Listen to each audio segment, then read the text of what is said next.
Ndabasuje kandi mbifurije kugubwa neza mwe mwese mudahwema kubana natwe mu makuru bagiye atandukanye. Akaba ari amakuru bari kugenda avugishwa atari bakeya, akaba ari amakuru ari kugenda avugishwa itangazamakuru byinshi bigiye bitandukanye abantu ngaha mu Rwanda ndetse no mu mahanga. Nkuko mwatangiye mubibona rero, uyu munsi ku itariki ya 24 nibwo habaye umuhango wo gusezeraho bwa nyuma uyu Kabuga Feliciane.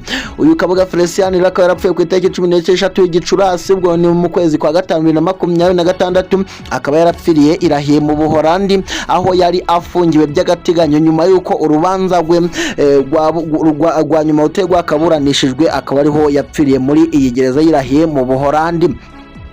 Nyaboneka ngiye kukugezaho umuhango wose wo gusezeraho uyu Kabuga Feliciane. Nkuko muri kugenda mubibona yarapfuye, ahasigaye rero barangije bamujyana mu bitaro by'iyo gereza iherereye Irahiye mu Buholandi kugira ngo bagerageze kuba bamuvura ndetse barebe n'indwara arwaye, ariko biranga biba iby'ubusa.